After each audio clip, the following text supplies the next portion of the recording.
En los próximos minutos descubrirás algo que nunca se ha dicho abiertamente dentro de las grandes religiones. El origen de la fe organizada no nació de una revelación divina, sino de un conjunto de manipulaciones históricas tan bien estructuradas que hasta hoy moldean comportamientos, miedos y obediencia colectiva. Antes de que te des cuenta, los patrones repetidos, los textos adaptados y los mitos reutilizados se revelarán como piezas de un juego mucho mayor, un juego que siempre ha servido más al poder que a la espiritualidad. Y lo más inquietante es que cuanto más nos sumergimos en esta historia, más claro queda que nada de lo que nos enseñaron realmente comenzó donde dicen. Cuando miramos el nacimiento de las religiones, nos damos cuenta de que casi todas siguen la misma fórmula. Crean un héroe, inventan un enemigo invisible,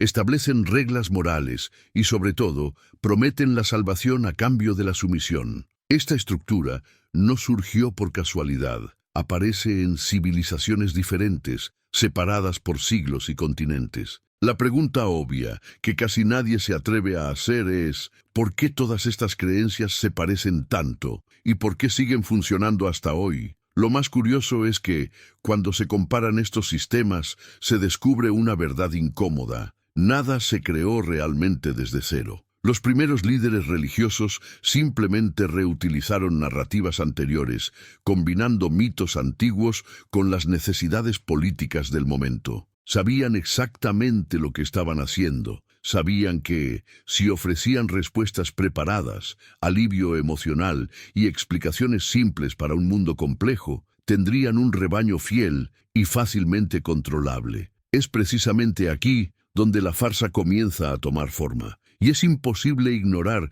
cómo se han ido perfeccionando estos mecanismos. Con cada generación se añadían nuevas capas, se ajustaban los textos, se reinterpretaban las profecías y surgían nuevas amenazas invisibles para mantener a la gente atrapada en el miedo. La fe, entonces, ya no era una búsqueda sincera de sentido, sino una herramienta cuidadosamente construida para organizar sociedades, justificar jerarquías y mantener a la élite en la cima. La religión se convirtió en el manual perfecto de control psicológico. Y lo que verás a partir de ahora, y que pocos se atreven a afrontar, es que el origen de esta farsa no está oculto. Siempre ha estado a la vista de todos, enmascarado por tradiciones, rituales y discursos que han aprendido a protegerse de la duda. Lo que nadie espera es lo que viene ahora. Cuando estudiamos los primeros registros humanos,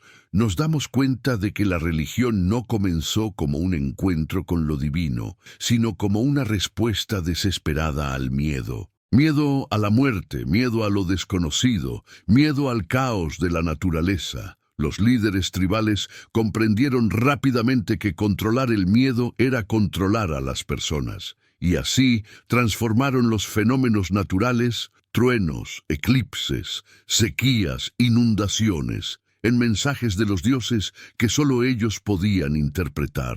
Este monopolio del sentido fue la primera forma de poder organizado de la historia. Con el paso del tiempo, los rituales dejaron de ser prácticas ingenuas y se convirtieron en herramientas políticas. Los sacerdotes comenzaron a dictar normas de comportamiento, a establecer castigos y a definir quién era aceptado por la comunidad y quién no. Las reglas morales que hoy muchos consideran sagradas eran, en realidad, mecanismos sociales para mantener el orden, obedecer a los líderes y eliminar la disidencia. La fe no surgió para liberar, sino para disciplinar. Y cuanto más grande era el grupo, mayor era la necesidad de crear historias convincentes.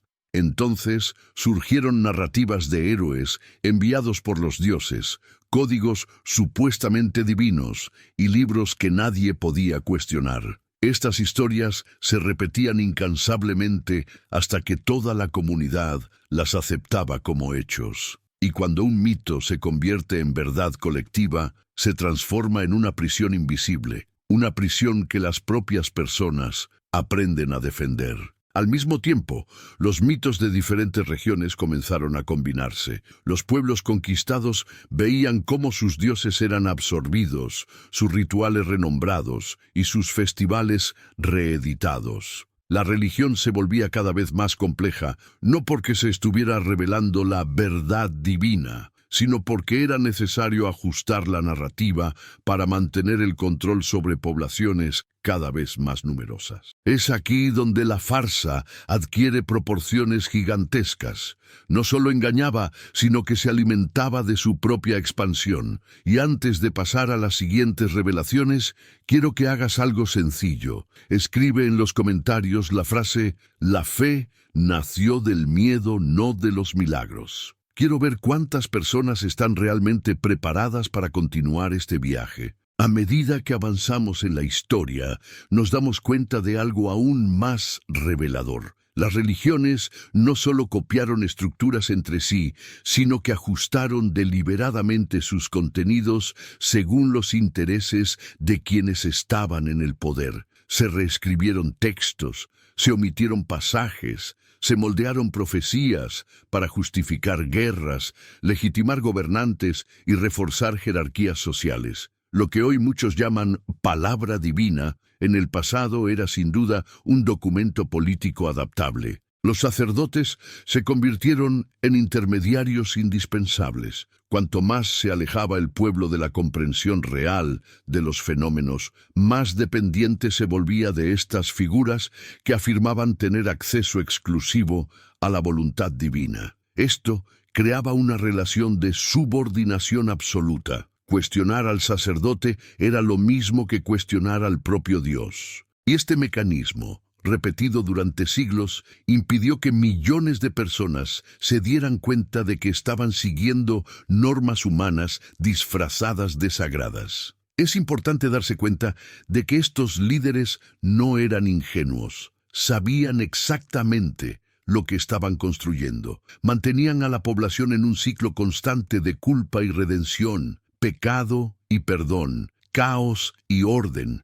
Un ciclo que solo ellos podían administrar. Al controlar lo que se consideraba moral, controlaban el comportamiento. Al controlar lo que se consideraba pecado, controlaban el pensamiento. Y al controlar lo que se consideraba sagrado, controlaban el miedo. Con el tiempo, cada religión pasó a decir que su versión de la verdad era absoluta. Y esta estrategia, por increíble que parezca, funcionó. Quien dominaba el discurso espiritual dominaba todo: tierras, recursos, alianzas, ejércitos y sobre todo la conciencia de las personas. La religión se convirtió así en la herramienta de control humano más eficaz jamás creada, muy superior a la fuerza física o la violencia directa. Y aquí surge una revelación que la mayoría nunca ha escuchado. Cuanto más se comparan las diferentes religiones, más se percibe que no son sistemas opuestos,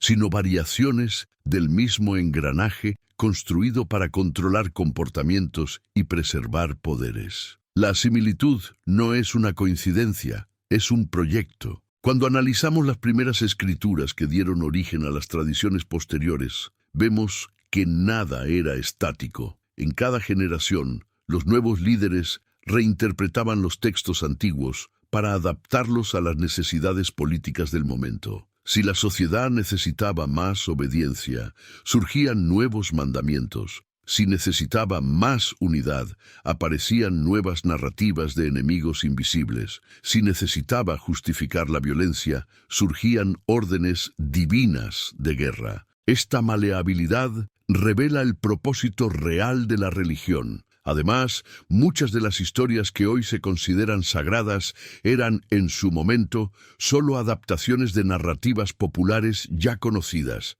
Los sacerdotes seleccionaban mitos, reorganizaban sus partes y los presentaban como revelaciones inéditas. La población, analfabeta y alejada de las fuentes originales, no tenía cómo contestar nada. Aceptaba porque confiaba, y esa confianza era explotada continuamente. Otro punto crucial es que estas religiones siempre prometían respuestas absolutas a preguntas que ni siquiera la ciencia moderna puede resolver. La promesa de un sentido definitivo es una de las herramientas más eficaces para capturar la mente. Mientras que la realidad es compleja y está llena de incertidumbres, la religión ofrece explicaciones listas para usar, fáciles de repetir, fáciles de transmitir y casi imposibles de verificar. Y cuanto más simple era la respuesta, más fácil era mantener a las masas alineadas. Pero lo más peligroso es que estas instituciones se volvieron indispensables precisamente porque creaban el miedo que luego se proponían calmar. Inventaban el pecado para vender el perdón. Creaban el infierno para ofrecer la salvación, construían la desesperación para luego presentarse como la única vía de escape. Este ciclo de dependencia emocional es el secreto más profundo de su longevidad. Y ahora viene la pregunta que pocos se atreven a formular. Si todo esto se sustenta en narrativas moldeables, intereses políticos y miedos fabricados, ¿qué queda realmente de lo que llaman verdad espiritual? Cuando observamos el auge de las religiones en el mundo antiguo, nos damos cuenta de que ninguna de ellas creció de forma espontánea. Todas fueron impulsadas por intereses económicos y políticos. Los templos se convirtieron en centros de administración, cobraban impuestos, acumulaban tierras e influían en las decisiones del gobierno. La espiritualidad se convirtió en moneda de cambio y quien controlaba esa moneda controlaba a la población. No era fe, era gestión social a través de lo sagrado. Con el tiempo, estas instituciones se dieron cuenta de que podían aumentar su influencia creando estructuras jerárquicas complejas. Surgieron castas sacerdotales, roles definidos, reglas de acceso, rituales de exclusividad. Cuanto más lejos estaba el pueblo del conocimiento, más dependiente se volvía de los líderes religiosos. Así, la religión dejó de ser una experiencia individual y se convirtió en una corporación con intereses bien definidos. Estos líderes entendieron que la ignorancia era su mayor aliada. Cuanto menos entendía el pueblo sobre ciencia, astronomía, historia y naturaleza, más fácil era atribuirlo todo a los dioses. Y cuando algo no tenía sentido, bastaba con decir que formaba parte del misterio divino. Este tipo de argumento imposible de rebatir fue responsable de mantener a generaciones enteras atrapadas en creencias sin ninguna base real. Además, muchos de los libros considerados sagrados fueron escritos siglos después de los supuestos acontecimientos que narran. Son relatos de segunda o tercera mano basados en tradiciones orales que cambiaban con cada repetición. La idea de que estos textos son relatos fieles de la verdad histórica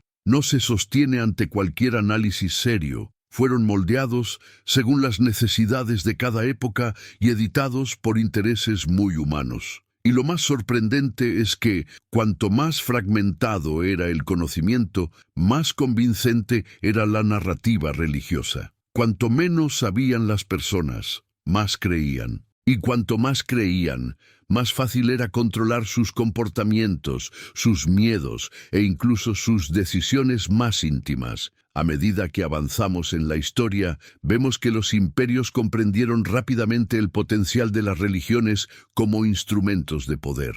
Los gobernantes comenzaron a alinearse con los líderes espirituales, legitimándose a través de supuestas bendiciones divinas. Quien cuestionaba al gobernante no solo desafiaba al Estado, sino también al propio Dios. Esta fusión entre política y fe dio inicio a uno de los mecanismos de control más eficaces jamás creados. La alianza entre el trono y el altar estaba tan bien consolidada que en muchos períodos resultaba imposible distinguir dónde terminaba la religión y dónde comenzaba la autoridad civil. Las leyes religiosas se utilizaban para castigar a los disidentes, controlar los cuerpos, regular los matrimonios, definir los roles sociales e incluso justificar las guerras. Era la santificación de la dominación, una forma de poder que no necesitaba explicarse porque se presentaba como voluntad divina. Esto explica por qué tantas religiones crecieron de forma explosiva. Ofrecían a los gobernantes justo lo que necesitaban: orden social, disciplina moral, obediencia y unidad nacional. La fe se convirtió en una herramienta política tan eficaz que muchos líderes estatales comenzaron a protegerla y difundirla, no por devoción, sino por conveniencia. Al fin y al cabo, era mucho más fácil gobernar a un pueblo que creía estar obedeciendo un plan cósmico. Con el tiempo, la religión se convirtió en parte de la identidad colectiva de los pueblos. Cuestionarla significaba romper con la propia cultura, familia y tradición. Esta barrera emocional dificultaba cualquier intento de crítica. Incluso cuando las inconsistencias eran evidentes, muchos preferían mantener la creencia por miedo a las consecuencias sociales, y no por convicción espiritual. La fe se sustentaba no en la verdad, sino en la presión de la conformidad. Y aquí surge la pregunta que prepara el terreno para lo que viene a continuación. Si los pilares de la religión se moldearon para servir al poder humano y no al divino, ¿qué impide que esos mismos mecanismos sigan utilizándose hoy en día, de la misma manera, solo que con ropajes modernos? A medida que la religión se expandía, los líderes se dieron cuenta de que era necesario crear mecanismos emocionales aún más profundos para mantener a las personas vinculadas a la fe. Entonces surgieron ideas como la culpa, el pecado y la pureza, conceptos abstractos utilizados para controlar comportamientos íntimos. El individuo dejaba de temer solo a los castigos físicos y pasaba a temer a su propia conciencia. Así, incluso sin supervisión, seguía obedeciendo al sistema. Era el control perfecto, invisible, internalizado y continuo. Este tipo de estructura psicológica hizo que la religión fuera prácticamente indestructible. Cuanto más culpable se sentía el individuo, más buscaba la redención. Cuanto más buscaba la redención, más necesitaba los rituales, los líderes, las promesas y las reglas. La religión se alimentaba del propio sufrimiento que creaba, y, en ese ciclo, la idea de cuestionar perdía fuerza, porque la duda se veía como una falla moral, no como una curiosidad legítima. Además, los líderes comenzaron a definir lo que estaba permitido y lo que estaba prohibido en el ámbito de la sexualidad, la alimentación, la vestimenta y las relaciones personales. Cada detalle de la vida cotidiana era controlado por normas religiosas. El objetivo no era la espiritualidad, sino la disciplina. Cuanto más penetraba la religión en los hábitos cotidianos, más difícil resultaba romper con ella, porque la fe ya estaba integrada en el propio funcionamiento de la vida. Esta invasión de la esfera personal generó una población condicionada a obedecer sin cuestionar. Personas que creían estar tomando sus propias decisiones, pero que en la práctica solo repetían patrones impuestos por líderes que decían saber lo que Dios quería. Y como siempre, estas reglas cambiaban según los intereses de las élites. Cuando convenía permitir algo, lo justificaban con un texto. Cuando convenía prohibirlo, utilizaban otro. Y esto nos lleva a un punto que gran parte de los fieles nunca percibieron. Cuanto más íntima se vuelve la religión, más difícil es ver cómo moldea nuestra mente sin que nos demos cuenta. La fuerza del sistema no reside en la fe en sí misma, sino en la capacidad de manipular las emociones humanas desde lo más profundo. Con el tiempo,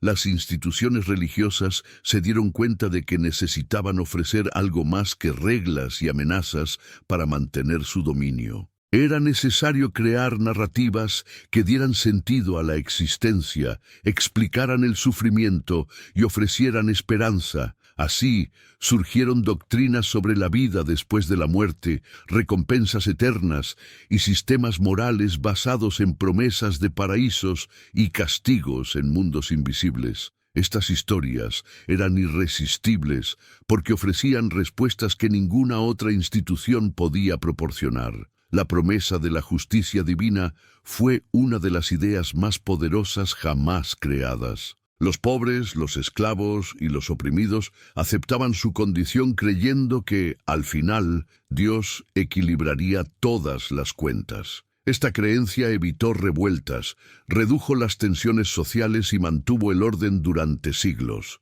El sufrimiento dejaba de ser una injusticia humana y se convertía en parte de un plan divino. El sistema se protegía a sí mismo, transformando la miseria en prueba. Además, las religiones se especializaron en monopolizar la definición del bien y del mal. No solo dictaban lo que estaba bien o mal, sino también quién era considerado moral o inmoral. Esto permitía que cualquier disidencia fuera rápidamente clasificada como pecado, herejía o amenaza espiritual. La crítica dejaba de ser un debate y se convertía en un ataque al propio Dios. Así, toda resistencia era silenciada antes incluso de comenzar. La fe se consolidó entonces como una zona de confort emocional. La gente prefería creer en explicaciones simples y consoladoras, aunque contradictorias, antes que enfrentarse a la inseguridad de la realidad. Y los líderes lo sabían. Cuanto más caótico parecía el mundo,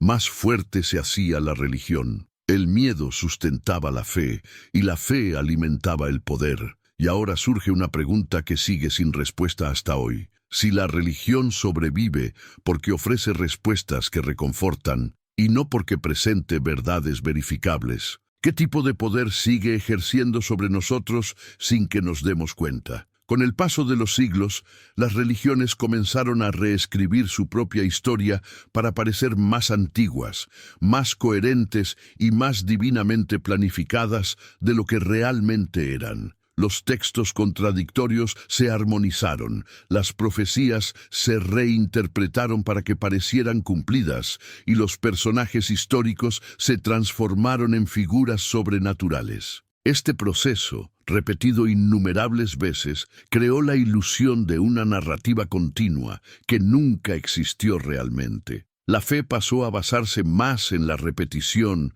que en la veracidad. Este revisionismo constante hizo que las multitudes creyeran que seguían tradiciones inmutables, cuando en realidad todo había sido moldeado a lo largo de los siglos. Cada concilio, cada disputa interna, cada divergencia teológica daba lugar a más ediciones, recortes, añadidos y reorganizaciones. La gente solo recibía la versión final, sin saber cuánto se había borrado en el proceso. Así, el mito se volvía cada vez más pulido y convincente. Al mismo tiempo, surgía una nueva forma de control, la idea de que la verdad espiritual está por encima de la lógica humana. Esto blindaba a las religiones contra cualquier cuestionamiento. Si algo parecía inconsistente, la culpa era del fiel, no de la doctrina. Esta inversión psicológica transformó la duda en una falla moral y el pensamiento crítico en rebeldía espiritual.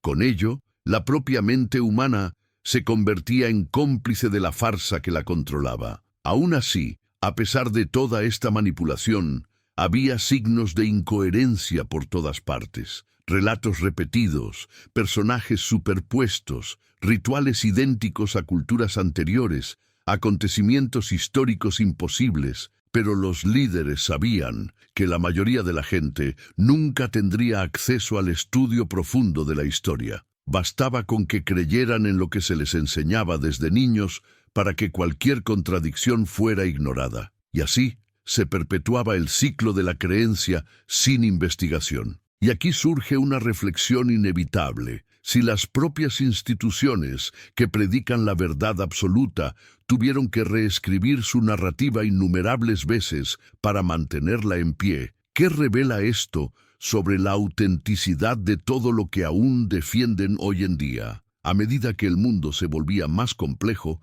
las religiones decidieron adaptarse de nuevo, ahora para sobrevivir al avance de la ciencia y la filosofía. Comenzaron a reinterpretar los textos antiguos de forma metafórica, a suavizar los dogmas que no resistían la lógica y a incorporar discursos de moralidad contemporánea. Era un intento obvio de seguir siendo relevantes en una sociedad que comenzaba a ver sus contradicciones. La verdad divina tenía que transformarse cada vez que el mundo evolucionaba. Esta capacidad de reinventarse hizo que muchos creyeran que las religiones eran flexibles o progresistas. Pero esta flexibilidad nunca tuvo como objetivo acercarse a la verdad, sino solo mantener la autoridad. Cada vez que una creencia se volvía insostenible, se reformulaba. Cada vez que un dogma contradecía las evidencias, se reinterpretaba. Era como pintar una pared vieja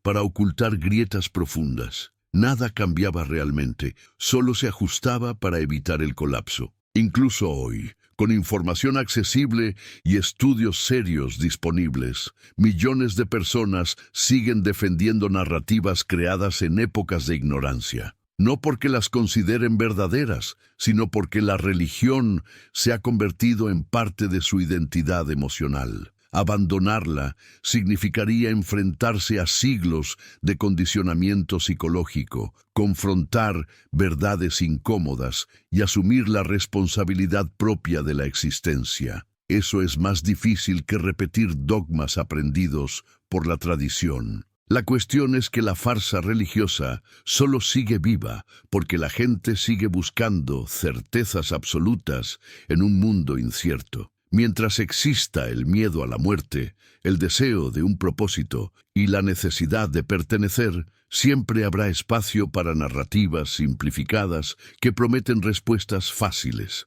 La fe no se sustenta en la veracidad, sino en el alivio emocional que ofrece. Y antes de avanzar a la parte más reveladora de este guión, quiero pedirte algo muy importante. Deja tu like, suscríbete y activa la campana. Esto fortalece nuestro trabajo y hace que más personas tengan acceso a reflexiones que cuestionan todo lo que siempre se ha dado por cierto. Cuando llegamos al mundo moderno, nos damos cuenta de que la religión no ha perdido fuerza, solo ha cambiado de estrategia. En lugar de controlar territorios, pasó a controlar narrativas. En lugar de vigilar físicamente, pasó a vigilar mentalmente. El discurso se vuelve más emocional, más subjetivo, más adaptable a las inseguridades contemporáneas. El fiel ya no tiene que temer solo al infierno lejano. Ahora teme fallarse a sí mismo, decepcionar a la comunidad, alejarse de un propósito que dicen ser más grande que su propia vida. Esta nueva fase de la fe organizada se basa en una dualidad conveniente. Dice defender la verdad absoluta, pero adapta esa verdad según el escenario social. Cuando la ciencia avanza, se reinventa. Cuando la moral cambia, se reposiciona. Cuando pierde espacio, crea versiones más ligeras, más modernas, más atractivas. Es la misma estructura de siempre, solo que con una estética renovada. El producto cambia de envase, pero el objetivo sigue siendo el mismo. Al mismo tiempo, surgen líderes carismáticos que transforman la espiritualidad en espectáculo. Sermones emotivos, promesas instantáneas, terapias espirituales, curaciones improvisadas. Todo empaquetado de forma a provocar impacto y fidelidad. La fe se convierte en consumo, en entretenimiento, en mercado. Millones de personas siguen a estos líderes no por la lógica, sino por la sensación de pertenencia que ofrecen. Esta dependencia emocional es la misma que sustentaba los templos antiguos, solo que ahora cuenta con micrófonos, cámaras y redes sociales. Y en este escenario, la religión aprende a explotar una fragilidad universal, la soledad. Las personas que no encuentran apoyo emocional en la vida cotidiana encuentran refugio en comunidades religiosas que prometen acogida. Pero esta acogida no es gratuita. Exige obediencia, permanencia y donaciones constantes, no solo económicas, sino también mentales. La persona se siente amada, pero esa aceptación siempre es condicional. Y aquí surge la gran revelación. La religión sigue funcionando no porque ofrezca respuestas verdaderas, sino porque sabe manipular las emociones humanas básicas, el miedo, el dolor, la soledad, la esperanza. Mientras existan estas emociones, siempre habrá espacio para que la farsa se renueve. Ahora que has recorrido todo este trayecto, desde los primeros mitos hasta el poder político, desde el control psicológico hasta la reinvención moderna, es imposible ignorar la conclusión que muchos evitan. La religión no fue creada para revelar la verdad, sino para organizar sociedades a través de narrativas manipuladas. Se ha adaptado tantas veces, ha absorbido tantas culturas, ha reescrito tantas historias, que se ha convertido en un sistema casi imposible de desmontar. No por la fuerza de la fe, sino por la fuerza de la costumbre. Detrás de cada dogma hay un interés histórico. Detrás de cada milagro hay una narrativa reutilizada. Detrás de cada regla hay un propósito social. Y detrás de cada autoridad espiritual hay un ser humano común, con ambiciones, debilidades y estrategias. Nada de esto tiene relación directa con entidades sobrenaturales. Tiene que ver con el comportamiento humano, con la necesidad de control y con la búsqueda incesante de poder y estabilidad. Aún así, la religión persiste porque ofrece algo que ningún otro sistema ofrece: la ilusión perfecta de que existe un orden invisible que lo guía todo. Para muchos, es más cómodo creer eso que admitir la realidad. Somos seres finitos, viviendo en un universo complejo, tratando de dar sentido a nuestra propia existencia. Y aceptar esta verdad requiere valor, un valor que no todos están dispuestos a tener. Pero quien llega hasta aquí demuestra precisamente ese valor, la capacidad de mirar más allá del discurso, más allá de la tradición, más allá del condicionamiento cultural, de cuestionar no solo lo que se ha enseñado, sino por qué se ha enseñado, de ver la farsa no como una ofensa, sino como una liberación. Porque cuando rompes con la necesidad de explicaciones prefabricadas, descubres que la libertad intelectual no depende de ningún libro sagrado. Y aquí está el punto final, o tal vez el comienzo de algo nuevo. Liberarse de la farsa religiosa no significa vivir sin sentido, sino construir tu propio sentido. Un sentido que no depende del miedo, la sumisión o las promesas vacías, sino de tu propia conciencia, de tu propia historia y de la búsqueda de una verdad que no necesita autoridad divina para existir.